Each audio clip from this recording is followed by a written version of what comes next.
Bismillahirrahmanirrahim. Assalamualaikum warahmatullahi wabarakatuh. Halo anak-anak hebat di seluruh penjuru Nusantara. Alhamdulillah berjumpa kembali dengan Bu Aini di Bu Aini Bercerita. Mudah-mudahan seluruh anak-anak hebat dan seluruh sahabat TBM Avicenna Malang dimanapun berada senantiasa sehat, tetap semangat dan dalam keberkahan selalu. Amin, Allahumma amin. Pada kesempatan kali ini Bu Aini sudah membawa buku yang sangat menarik yang akan dibacakan oleh Bu Aini. Nah, ini dia bukunya. Kira-kira judulnya apa ya, anak-anak? Tentu saja di dalam buku ini nanti Bu Aini akan membacakan kisah-kisah para sahabiah yang hidup pada zaman Rasulullah Shallallahu Alaihi Wasallam, dan anak-anak tentu akan bisa mengetahui sejarah, peran, dan hikmah yang ada di balik kisah-kisah yang dibacakan oleh Bu Aini. Dan kira-kira judul bukunya apa ya? Kita buka bersama. 3, 2, 1, tara. 44 kisah sahabiah Nabi Muhammad Sallallahu Alaihi Wasallam. Dan buku ini ditulis oleh kakak Harun Ar-Rasyid dan diterbitkan dari penerbit PQS Sumber Ilmu. Yuk kita baca basmalah bersama-sama agar anak-anakku hebat semuanya dapat mengambil hikmah serta pembelajaran dari buku yang dibacakan oleh Bu Aini. Bismillahirrahmanirrahim. Pada kesempatan kali ini Bu Aini akan membacakan kisah wanita periwayat hadis Rasulullah. Di antaranya wanita-wanita yang menjadi periwayat hadis Rasulullah adalah ada Ummu Mundir binti Qais, Ummu Hisham binti Harithah, Ummu Haram binti Milzam, Rubayyi binti Muawis.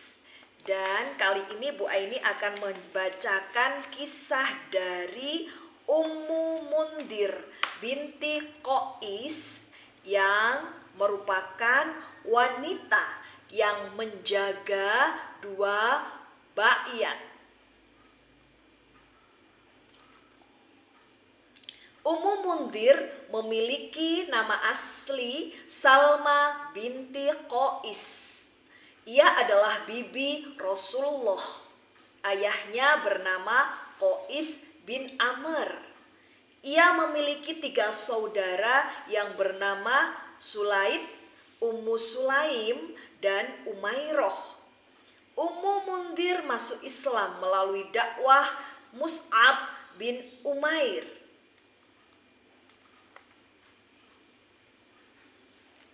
Setelah Rasulullah sampai di Madinah, Ummu Mundir mengajak para wanita Ansor untuk berbaiat kepada Rasulullah.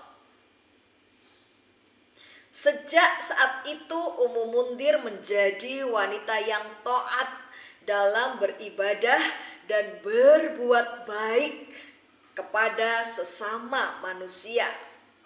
Ia juga gigih dalam mempelajari Al-Quran dan hadis.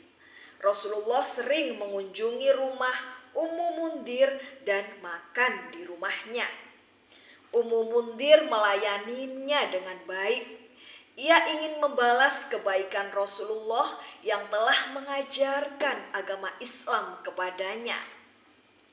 Ia juga sholat bersama Rasulullah menghadap 2 kiblat, yaitu ke Masjidil Aqsa dan Masjidil Haram. Suatu hari kaum muslimin mengepung perkampungan Bani Quraizah karena pengkhianatan mereka.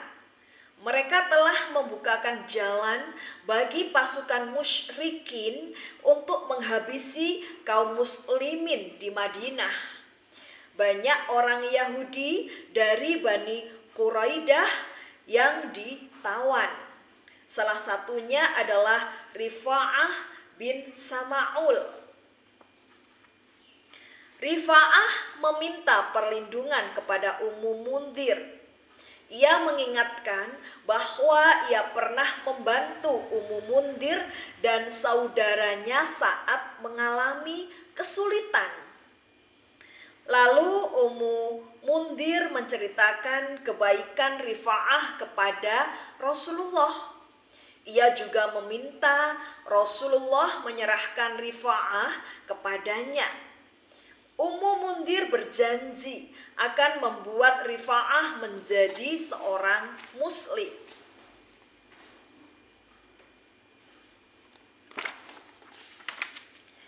Beberapa hari kemudian Ummu Mundhir memenuhi janjinya. Rifa'ah telah menjadi seorang muslim. Ia melaksanakan ibadah dengan taat. Ummu Mundhir termasuk sahabiyah yang mengikuti Bai'atur Ridwan di bawah pohon bersama para sahabat Rasulullah yang lainnya. Perjanjian ini terjadi karena tersebarnya kabar bahwa Utsman bin Affan yang menjadi utusan Rasulullah telah dibunuh oleh kaum kafir Quraisy. Padahal kaum kafir Quraisy hanya menahannya dalam waktu yang lama untuk menyelesaikan permasalahan yang rumit.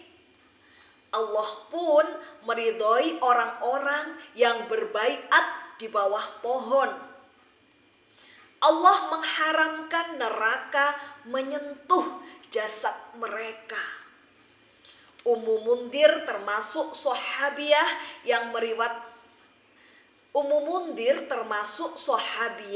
yang meriwayatkan hadis dari Rasulullah karena ia memiliki banyak hafalan hadis.